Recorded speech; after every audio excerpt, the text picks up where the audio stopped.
going to drink the microphone. I leaned in to take a sip of the microphone, to take a deep, juicy sip of Jemma Bayley Reviews Everything Ever. I was going to lean in and be like, I want to absorb all of this. Jemma Bayley Reviews Everything Ever. Hello and welcome to Jemma Bayley Reviews Everything Ever. It's me, Jemma Bayley. I'm here reviewing everything ever. Today is Valentine's Day.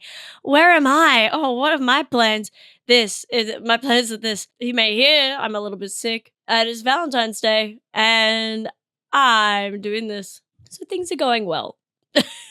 Just want to let you know that I have kind of messed up my backlog by recording a bunch of stuff that was with really bad audio to the point where I'm just not releasing it.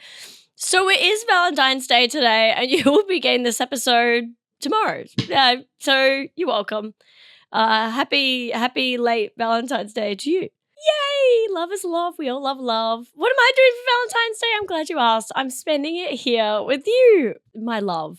We do have a joke at my work that my podcast is my boyfriend because I spend so much time with it, and that's all I talk my deep feelings to you, and I get a lot out of this, and it makes me really giddy. And honestly, at this point, this might be my relationship. I am literally spending the entire Valentine's Day recording episodes and editing them so that I can post them tomorrow. It's fun. When you think about it, Valentine's Day is just a day. That's something that lovely people say.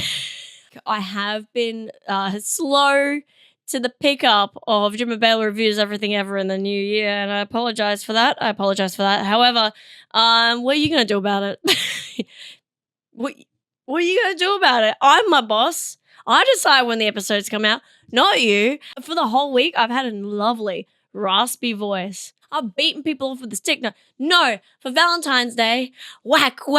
I'm spending it with my podcast boyfriend. Whack. But this just doesn't make any sense.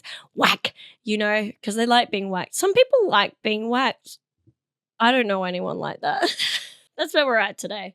Aaron Stevens would like me to review Pencil Dicks, aka Skinny Peens.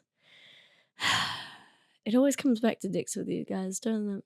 Well, I will do my due diligence and I will review Skinny Peens.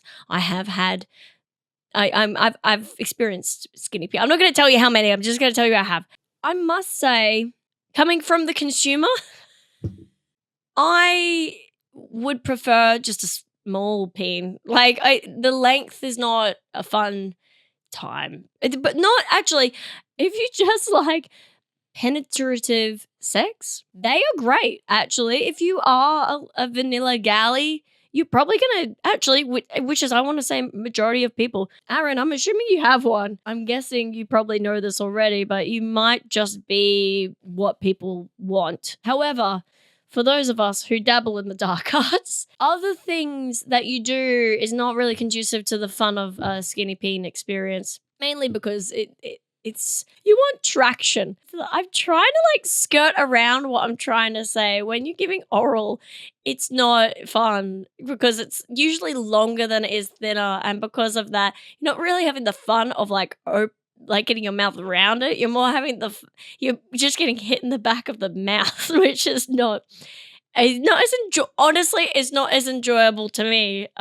Great starter dick for if you're dabbling back there, So you may be a lot of people's first, and Aaron, if you're gay, I don't know if I've heard there's a top shortage, so you may be in high demand, and so you should be very happy because you are the start of something wonderful. If you're finding people who like doing that, then they've found a little treasure in you. So you know what? You're sitting pretty. Dear God, don't put that thing in anyone's mouth. Unless you like giving that, then you're probably not. It's probably a labor of love anyway, but the skinny peen, it makes it more of it's such a long days and long days going all the way back and all the like I'm making it sound like the longness of the skinny peen is like a trek through the desert. You go so long without food or water and it just gets so dry. This is gross. Why did you bring me here, Aaron? It's always penises with the internet, isn't it? We're giving skinny peen. We're giving it a 4 because there's only really one activity that is not great on the skinny peen. So, yeah, 4. I'll give it 4. We're reviewing pastry that's one day past its prime. Look, pastry is a 5. And we all know this. One day past its prime, and it does drop to a 3. And I'm not... 3's still really good. Like, for instance, you get pizza. Cold pizza could be better than pizza because you won't burn your tongue.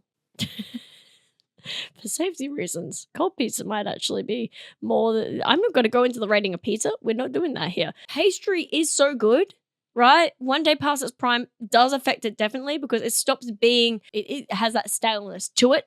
It's got that bite. It becomes al dente. And look, there's nothing wrong with a 3. I love defending the ratings like it's a person in the room. And there's nothing wrong with a 3. Plenty of people love a 3 and want to be with a 3. Just not me, Justin. You're one day past your prime. A pastry one day past its prime sounds like a saying. And it got a weird level of melancholiness to it. Because it's like, it's not as good as it could be.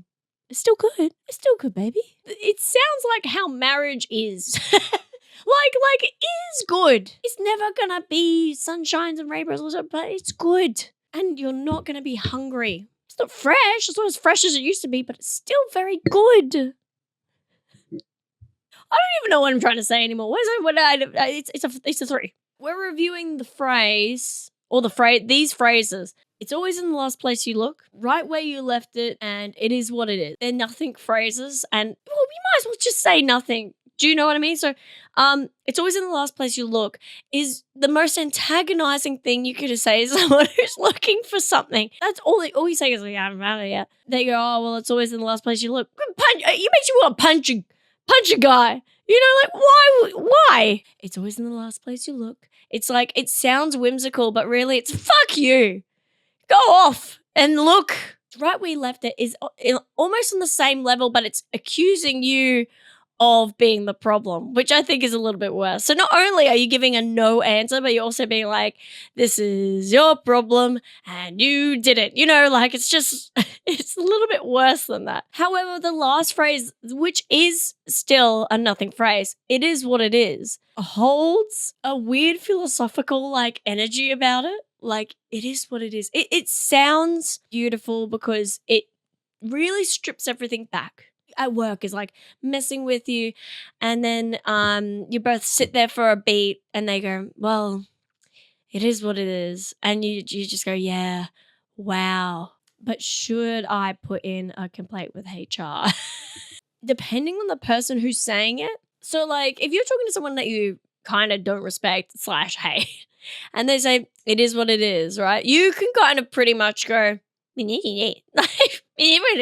like, yeah. But if someone you respect says it and they say it is what it is, you're like, oh, you're right. I should just let it go. Saying it is what it is to something that didn't require an answer is really good. Like, so they come in and they go, my dog just had puppies. And you're like, wow. Oh, well, it is what it is. Like, that's technically a correct response, but it's also like, you didn't hear. Why? When someone's expecting like an exciting reaction, you just say it is what it is, and they're like, well, okay, yeah. And what is it? And you go, it is. That's what it is. Aren't we all what we all know? Aren't we all what we are? You know, it is what it is. A common, often fatalistic idiom used to acknowledge a frustrating or unchangeable situation. Yeah.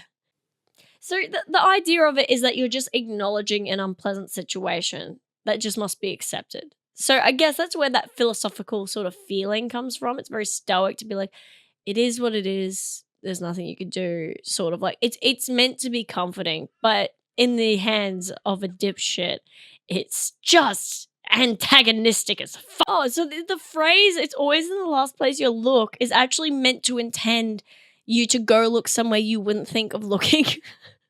That makes so much more sense because I was just like, yeah, otherwise I'd have it. You'll stop looking once you find it. It's actually a place you wouldn't think to look. That makes so much more sense. Maybe I've just listened to a joke about it. Damn, that's kind of helpful. What's the other one I had? I've just made that one up, guys. It's right where you left it. As it turns out, it's not a phrase. I've just heard it a lot because people just say it to me, I think. I also do like the phrase "all in good time." Yeah, it's so whimsical. In due course. Oh, you know what? I like all in good time. It's like, oh, getting a kiss from a cute boy. But like, all in due course. That's like him running across the countryside and catching a train and then getting off the train and stopping you from getting a boat into a plane. You know, like it's like all in due course. Maybe I'm feeling this way because it's Valentine's Day, but that all in due course. All in good time. Oh, thanks. All in due course. They're all kind of like nothing phrases. What they say as a phrase is kind of redundant. The way we read into them makes them philosophical. Just saying to someone, "it is what it is." That's if you take logically what that sentence is, it's just kind of like nothing. You might as well have said nothing, but saying it is what it is in the context of someone losing a loved one or like going through a breakup or like that sort of stuff, it actually holds a lot of gravity and it helps people understand that some things just happen and chaos is inevitable, you know, in this world. So it is what it is. It's always in the last place you look. And the phrase that I don't think is a phrase, right where you left it, I think they're quite cool in how succinct they are. I like them. Now that I've read some more about them, I really do like them. I'm gonna give them a 5. They're tricky. I would like to review Blood on the Clocktower. Now, Jemma, what is Blood on the Clocktower? It is a role-playing game. Shut up. And you usually play it with a bunch of friends. Shut up. And and you all get in a circle and you role play a village. Shut up. It's not werewolf. It's kind of like werewolf. It's one of those ones where you get in a circle and as it's nighttime, you all close your eyes and you stamp your feet so that like you can't hear what's going on because someone's going around the circle and giving information during the night / someone kills someone during the night. And then you open up your eyes and you find out who died. You find out some information from all the other villagers. So there's just like this extra element of all the townsfolk having powers to kind of predict who is the demon. Did I mention there's a demon? There's a demon. Anyway, so Blood on the Clocktower is one of those games. Shut up. I have gotten really into it. So how many have I played now? I don't know. Maybe 5 or 6. So shut up. And it scratches a weird part of my brain where you get to do this kind of role play. You get to scream at your friends that they're liars. You get to feeling this fake betrayal is always very fun. I never got into Dungeons and Dragons because the payout of the campaign of going on a quest of world building wasn't particularly fun to me, and I think that's why I never got into Dungeons and Dragons. But with Blood on the Clocktower, there's a win and a lose. There's teams, you know? So you've got your good team, which is the townsfolk. They outnumber the evil team.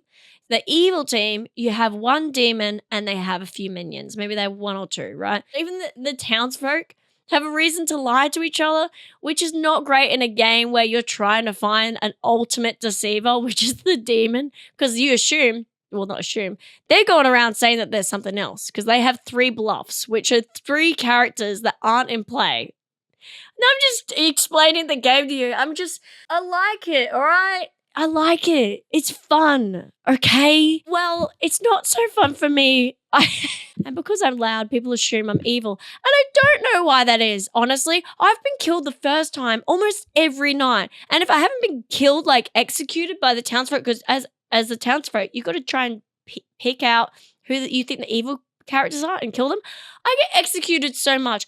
The other day, I got double executed. This is a different game. This is a trouble boot. This is one where there's a demon that can register that you can kill them, but you have to double kill them. And they're just accusing me of being that guy. And I was like, and that's honestly not the first time I've been accused of being the guy who dies and then they need to re-kill me. I've been double killed twice now. Anyway, it's the only way people can trust me as But what's so funny is I've never been evil. I've never been on the evil team, and I've been accused of being evil every single game, and not just accused, like relentlessly, to the point where people's theories are hinged on the fact that Jemma is the demon and I have minions, and I'm like, I'm not, and I'm just like, the problem is, and this is what I've been told. Oh!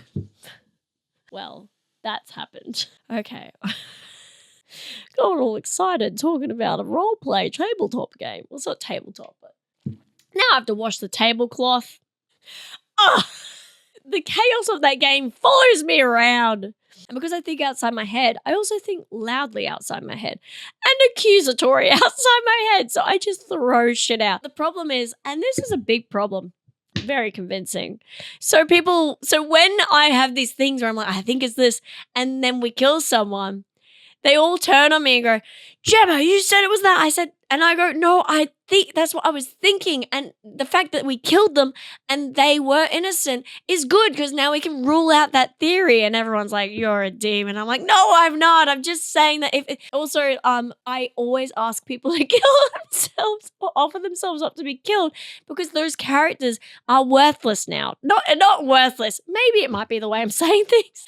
Let's kill them because they're worthless. Jemma might be evil. No. I loved watching it as well, though. So there's a few people who do it online. I know that Smosh did it, but I'm more lean towards No Rolls Barred. It really adheres well to an online sort of like Discord, sort of like share your camera and then go into a private chat sort of like thing, because then you can all come back to like the main chat area, which is your circle, and they have placement on the circle that makes it very easy to see who's sitting next to who, which is also very handy for gameplay. No Rolls Barred, I think, because they're all, well, first of all, they're all dorks, which is lovely, and we love a good dork on Jemma Bayley Reviews Everything Ever. And when I say we love a good dork, I mean we like watching a good dork. I'm not a dork. I'm a jock. I don't know if you know this, but I don't do that stuff. I'm too cool.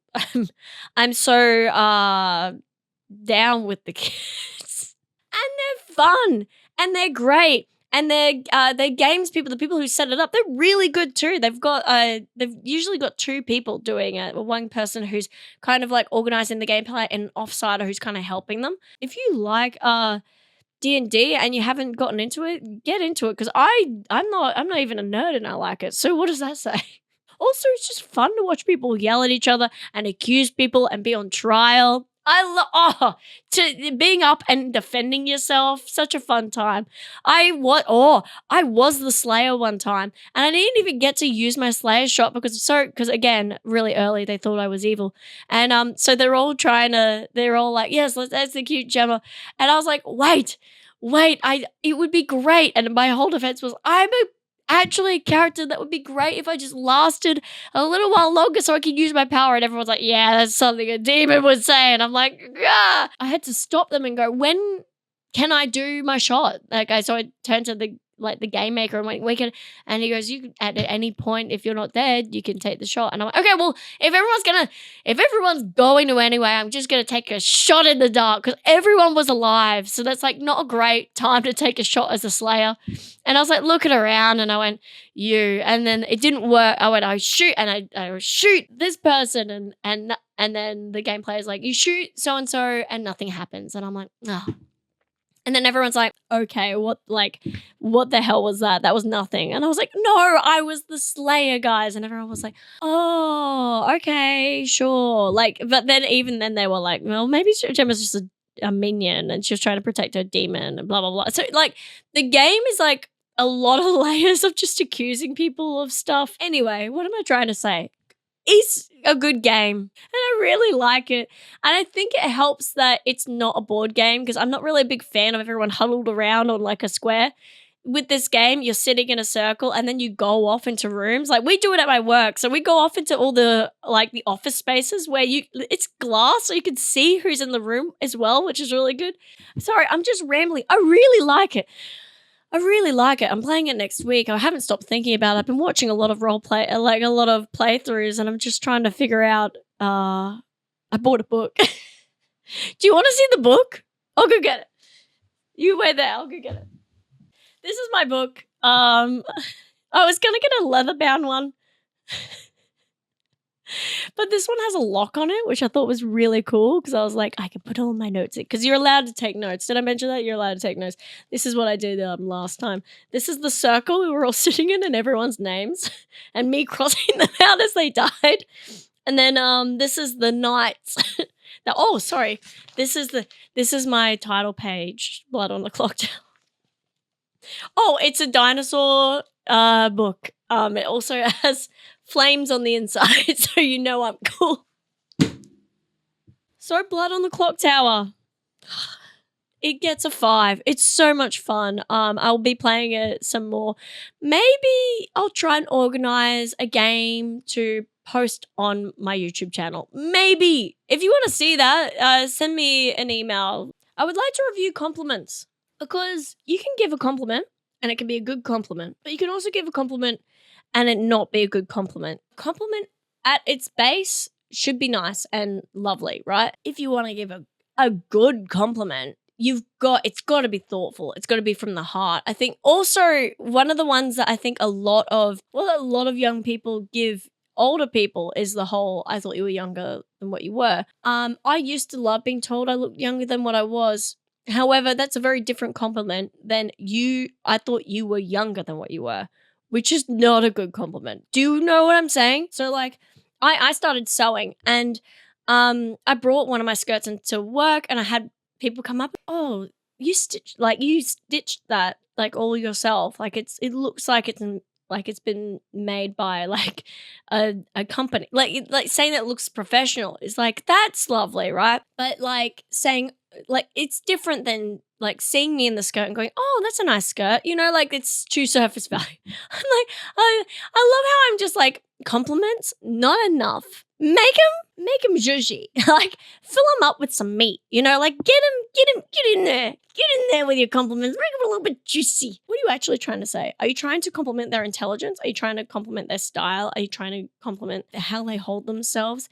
Get deep. Get down in it. Saying someone's very articulate, that's also I love that. You know what's interesting? I love a compliment on my intelligence because I don't get that a lot. I don't get a lot. I don't know why. Sorry, I'm laughing because I've lost my voice and my usual whiny voice has gone into this weird dumpy voice. I don't know why. Oh my god. It's interesting. We always want what we don't have, or something that we strive for, that we respect. I'm not looking at getting compliments for things I don't give a shit about. You know. I the other day someone said, "Oh, your followers have been growing," which I have noticed they've been growing, but I haven't gotten any like. Okay. So people have started following me more, which is lovely. Love that. But I also, in the same breath, have had people in my industry turn to me and say, oh, I liked your new joke. And that's so much more. The followers are kind of a symptom of what I actually want, which is accreditation for good work or the acknowledgement of good work. So I'm not knocking followers. Keep following. Jesus God, share, like, subscribe, please. But it's to get me to do more things, you know, and more of the things I love. Deep and insightful and thoughtful. Jemma Bayley reviews everything ever. We're just like a bunch of saps here today. Today is about loving yourself and loving what you do, and sure, loving somebody if you have someone to love. If you have someone to love them, I guess. I'm not bitter. I'm not. Just, you know, keep it to yourself and don't tell me about it. I don't give a shit. I've just gotten off of social media for today. I won't be looking on social media for everyone's posts on their flowers. I can do that tomorrow when it's not the day where it's happening. I'll be fine. I'll be fine, guys. I'm fine. I don't know why I've done this to myself where I'm sitting here and I'm like, it's Valentine's Day and I'm all by myself. I'm not looking for any sympathy. I actually am really happy what I'm doing. I've had a damn ball. I'm not just saying it out into the ether. I genuinely am excited and happy for myself. And it's still okay that I want someone to share it with. That's fine. And I do. And I will, okay? So there. Are you happy? Because I am. I assure you I am. Nothing screams that girl's happy like shouting I'm happy into a camera. Like, you know what? I've noticed whenever someone breaks up with someone and I think they're happy is when they start posting pictures of how happy they are. Yeah, I definitely do think they're way more happy when they do that. I think, wow, look how happy they are, posting pictures of being happy. Surely something darker isn't happening behind those lenses. No, seriously, guys, I'm fine. I would like to review onions. 2. Next. Imagine if I did a review that short. Okay, I like onions. Oh, man, onions are a good time. I like the red ones that go in the salads, and I like the non-red ones. I've forgotten the word for non-red. No, I mean like the word. And the red and the other ones that go in, you cut them up and fry them. The onions are a good time. Onion rings, blooming onions. I had my first blooming onion the other day. It was too much. It was a whole meal by itself, honestly. So like even sharing it, I was like, dear God, that's a lot of onion. Every time I know that there's onion in something, I'm like, oh, this is gonna be a tasty time. It's like onion butter, garlic, all the good stuff, you know? Oh. What are the health benefits of onions? High in vitamin C, which may support the immune fits, aid in collagen production, and assist in iron absorption. Onions can save. All right, you know what? You don't need to say anything else. I gave onions a 2 before. How wrong I was. Onions are a 5. I am so sorry. This is why we go into these things. Because on face value, just giving a rating isn't enough. I got to think outside the head, figure out what's happening. That's where we go. 5 stars for onions. Shit, lucky we did that. Hey guys. Hey. I was actually told to review my fake glasses by Mick Nevin, another comedian on the circuit.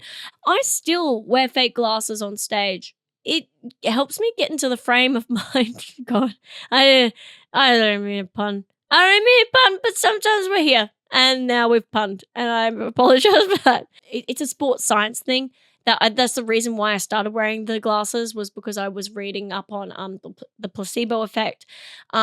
Specifically, I read this book called The Expectation Effect, and it was about sports science and how if you just have your mind believe something, it will do it for you, or it will at least lean towards that, and you'll get results. You'll get like a 10% bump. So the glasses were a way to get me mentally into the frame of mind of doing the work of performing, right? Perception is a percentage of the performance. So when you get on stage and people don't know who you are, how you're presented, you have an automatic. You've triggered something in the audience. They automatically make a perception check on you. The perception I was getting was that she was believable. She was a little bit more serious. It helped. I think it did also on a level help defeminize me to make me seem a little bit more like neutral of a character. Because when I come on stage, if I came on stage, because I don't wear something like this on stage, because too distracting. People are not going to be listening to what I'm saying. I have the moments where I've forgotten to put my glasses on and I've still had a good set. And I do think it's a confidence thing. I do think these glasses have really helped. I honestly think I will retire them at some point, because I think past a certain point, the glasses are just going to be so small of a percentage of a difference that my skill set will overcome that perception anyway. I think it's kind of like training wheels. I'm just going to get rid of them at some point and be just riding a bike. And isn't that what we're all trying to do? Ditch the training wheels of life. Jemma Bayley reviews everything ever. Put that on a bumper sticker. Anyway, so I'm giving him I'm actually going to give him a 4. I'm going to give him a 4. We're not giving him 5 because like it is a tool, and I do think that it could handicap me if I'm not careful. Oh, I can't believe this is over. I can't believe I have to go. I have to go because I have to edit this. And I don't want to leave it too late in the day, but I have to go. I can't believe I'm doing this. No, you hang up. No, you hang up. So I hope you have a good day.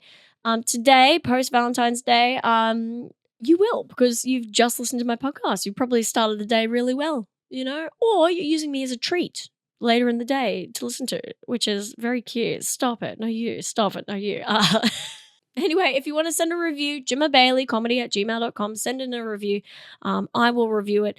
Or follow me on Instagram, Jemma Bayley on Instagram. And sometimes I will post, I'm taking reviews. What would you like to review? And I write them down in a long list. So some of you may have heard yours today. Anyway, I love you.